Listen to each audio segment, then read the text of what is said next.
안녕하세요. 매일 아침 말씀 묵상에 오신 여러분을 진심으로 환영합니다. 8월 17일 월요일 부활하신 그리스도 우리의 유일한 희망. 생각할 문제.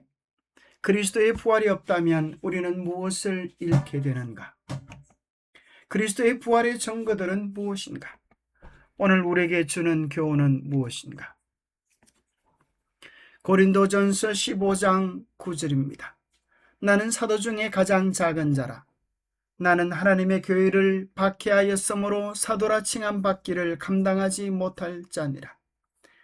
그러나 내가 나된 것은 하나님의 은혜로 된 것이니 내게 주신 그의 은혜가 헛되지 아니하여 내가 모든 사도보다 더 많이 수고하였으나 내가 한 것이 아니요 오직 나와 함께 하신 하나님의 은혜로라. 그러므로 나나 그들이나 이같이 전파하며 너희도 이같이 믿었느니라. 그리스도께서 죽은 자 가운데서 다시 살아나셨다 전파되었거늘 너희 중에 어떤 사람들은 어찌하여 죽은 자 가운데서 부활이 없다 하느냐? 만일 죽은 자의 부활이 없으면 그리스도도 다시 살아나지 못하셨으리라. 그리스도께서 만일 다시 살아나지 못하셨으면 우리가 전파하는 것도 헛것이요 또 너희 믿음도 헛것이며 또 우리가 그리 하나님의 거짓 정인으로 발견되리니 우리가 하나님이 그리스도를 다시 살리셨다고 증언하였습니다. 만일 죽은 자가 다시 살아나는 일이 없으면 하나님이 그리스도를 다시 살리지 아니하셨으리라. 만일 죽은 자가 다시 살아나는 일이 없으면 그리스도도 다시 살아나신 일이 없었을 터이요. 그리스도께서 다시 살아나신 일이 없으면 너희의 믿음도 헛되고 너희가 여전히 죄 가운데 있을 것이요 또한 그리스도 안에서 잠자는 자도 망하였으리니 만일 그리스도 안에서 우리가 바라는 것이 다만 이 세상의 삶뿐이면 모든 사람 가운데 우리가 더욱 불쌍한 자이라. 바울은 그리스도의 부활이 없다면 무슨 일이 일어날 것이라고 말합니까? 놀랍게도 그는 기독교의 전 소망의 근거를 부활에 걸었습니다. 그리스도의 부활이 없다면 너희의 믿음이 헛되다. 구원에 대한 너희들의 소망이 헛되다. 죄 용서심에 대한 너희들의 소망이 헛되다. 그리고 너희들이 했던 모든 복음에 대한 증거들은 거짓 증언이 되고 만다. 그리스도 안에서 다시 부활하는 일이 없다고 하면 그리스도 안에서 잠자는 자들도 다 망하였고 너희들도 이 세상 가운데서 가장 불쌍한 사람이 되었을 것이다 라고 말합니다. 그러나 기뻐하십시오. 결코 그렇지 않은 이유는 그리스도께서 부활하셨기 때문입니다. 바울은 만약 죽은 자의 부활이 없다면 그리스도는 다시 살아나지 못하신 것이요 우리가 전파하는 것도 헛것이요 우리의 믿음도 헛것이며 우리는 하나님의 거짓 정인이고 우리의 믿음도 헛되고 우리는 여전히 죄 가운데 있을 것이며 죽은 자들은 망한 것이라고 말합니다. 부활이 없다면 복음 전파와 믿음도 헛것입니다. 이것이 해당되는 그리스어는 케노스입니다. 만약 예수가 살아계시지 않는다면 우리의 죄가 용서받지 못한 것이므로 믿음은 무익한 망상이라는 뜻입니다. 우리는 거짓 정인이 되고 남도 속이고 자신도 속는 격이 됩니다. 바울이 이렇게 엄청난 기독교의 중요한 기둥들을 그 부활이라고 하는 기초 위에 두게 된 것은 이것은 너무나 분명하다라고 하는 역설적 반증입니다. 그리스도의 부활이 너무나 분명하기 때문에 우리의 믿음도 분명하고 우리의 소망도 분명하고 죽은 자들도 그리스도 안에 죽은 자들도 분명한 희망이 있음을 이야기하는 것입니다. 그렇다면 그리스도의 부활의 증거들은 과연 있는 것입니까? 아니면 막연히 믿는 그저 믿음, 주장, 확신에 불과한 것입니까? 고린도전서 15장 4절 6절에는 이렇게 얘기합니다. 장사 지내신 바 되셨다가 성경대로 사흘 만에 다시 살아나사.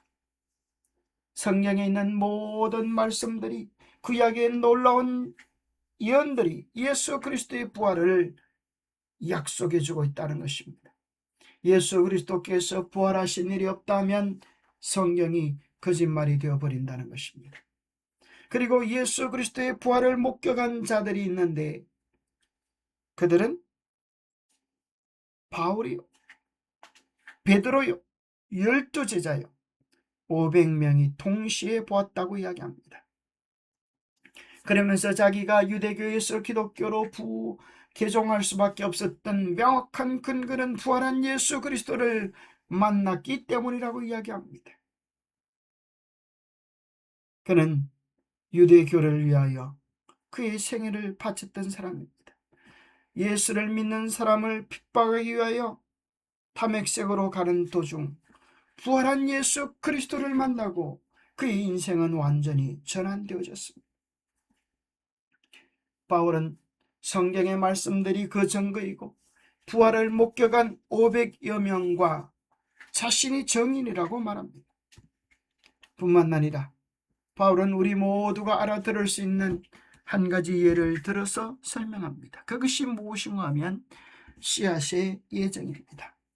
누가 묻기를 죽은 자들이 어떻게 다시 살며 어떠한 몸으로 오느냐 하리니, 어리석은 자여, 내가 뿌리는 씨가 죽지 않으면 살아나지 못하겠고 또 내가 뿌리는 것은 장래의 형체를 뿌리는 것이 아니요 다만 밀이나 다른 것의 알갱이 뿐이로되, 하나님이 그 뜻대로 그에게 형체를 주시되 각 종자에게 그 형체를 주시느니라.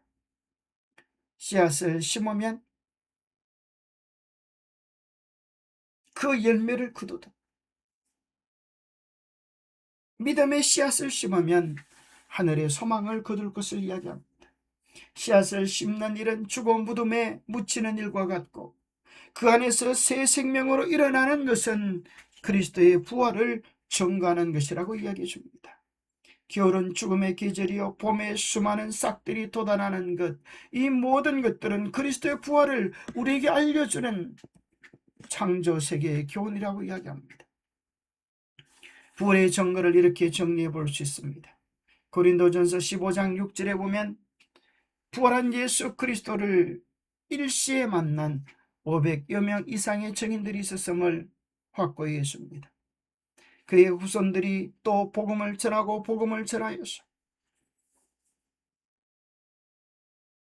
그리스도를 부인하면 빛의 세상에서 살 수 있는데도 불구하고 어둠 속에서 일생을 살다가 어둠 속에서 죽은 자들이 300년 동안 600만 명이 있다고 로마 도시에 있는 카타콤베 지하 묘소는 우리에게 이야기해 줍니다. 그래서 세계 속으로 라고 하는 방송에 보면 카타콤베 속에 300년 동안 600만 명 이상의 시신이 매장되었음을 보고해 줍니다. 뿐만 아니라 오늘 이 세상의 모든 역사의 기준이 되는 BC와 AD, 그것은 그리스도의 탄생에 기초되어 있습니다. 예수님이 탄생하셨을 당시에는 세상은 놀라지 않았습니다. 그를 인정하지 않았습니다. 그가 하나님의 아들이라고 주장했지만 예수님을 십자가에 못 박아 죽였습니다. 그러나 3일 만에 부활하심으로 말미암아 세상은 깜짝 놀라게 된 것입니다. 과연 그는 하나님의 아들이구나. 능력으로 증명되심으로 말미암아 예수 그리스도의 탄생이 역사의 중심에 있게 되어서 오늘을 2026년이라 불리게 된 것입니다. 그 날짜의 기산점에 따라서 세상 모든 사람들의 약속이, 세상 모든 사람들의 생년월일이 존재의 근거가 명확히 될 수 있게 된 것입니다. 뿐만 아니라 예수 그리스도의 부활의 증거는 기독교의 존재입니다. 예수님이 십자가에 달려 돌아가실 때 수많은 제자들은 제 살 길을 위하여 도망을 쳤습니다. 신앙도 중요하지만은 살고 봐야 될 것 아닌가. 그렇지만 부활한 예수 그리스도를 만나고 나서 그들은 그들의 목숨을 낱낱이 주님께 드릴 수 있게 되었습니다. 육신적인 생명보다도 그리스도 안에 있는 영원한 생명의 가치를 부활한 예수 그리스도를 만남으로 확정하게 되었습니다. 다섯 번째는 바울이 씨앗의 비유를 통하여 들려준 천연계의 증거입니다. 봄이 되어서 수많은 싹들이 돋아나고 피어나는 이 모든 것들은 그리스도께서 생명되시고 부활되심을 증거해 주는 것입니다. 뿐만 아니라 예수 그리스도를 믿는 사람들의 변화된 삶이 그 증거가 되어지고 있습니다. 죄로 말미암아 죄 가운데서 죽어갈 수밖에 없는 사람들이 예수 그리스도를 개인의 구주로 영접하고 그 새 생명의 능력을 입은 삶의 증거들은 온 세상을 변화시키고 있습니다. 그 놀라운 소망, 그 놀라운 약속, 그 놀라운 변화가 세상을 진동시키고 이 세상에 80억 이상의 인구 가운데 3분의 1 이상이 예수 그리스도를 개인의 구주로 영접하고 있는 것입니다. 그리스도의 부활을 천사들이 목격했다. 우리가 생명을 얻도록 그리스도께서는 가장 치욕적인 상황에서 고뇌 어린 죽음을 겪으셨다. 그러나 그분은 무덤에서 일어나셨다. 내버린 생명을 예수께서 다시 취하는 모습을 천만 천사들이 목도했다. 그분이 요셉의 갈라진 무덤 위에 서서 승리의 기쁨으로 나는 부활이요 생명이라고 외치는 음성을 그들이 들었다. 기도하겠습니다. 하나님 아버지, 우리는 죄와 허물로 인하여 죽어 마땅한 죄인들입니다. 그러나 예수 그리스도께서 십자가의 죽음을 통하여 우리의 죄를 대속하시고 무덤 가운데서 부활하심으로 말미암아 우리에게 새 생명의 약속과 보증이 되으심을 인하여 감사합니다.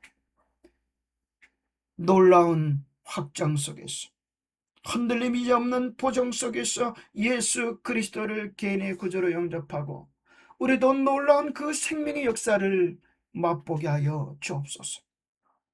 주님 안에서 누리는 새 생명의 역사가 우리의 삶을 변화시키고 새로운 희망과 행복으로 살아가는 우리의 삶이 되게 하여 주옵소서. 오늘도 주님 안에서 희망과 소망을 얻으며 이 든든한 말씀과 약속의 확정에 서서 요동하지 않는 신앙의 주인공들이 되도록 축복하여 주시옵기를 우리 주 예수 그리스도 이름으로 하여 간절히 간구하옵나이다. 이 놀라운 복음의 소망 속에, 약속 속에 기쁨과 행복을 누리는 우리 모두가 되시기를 간절히 바랍니다. 오늘도 주님 안에서 소망되고 복된 날 누리시기를 축복합니다. 감사합니다.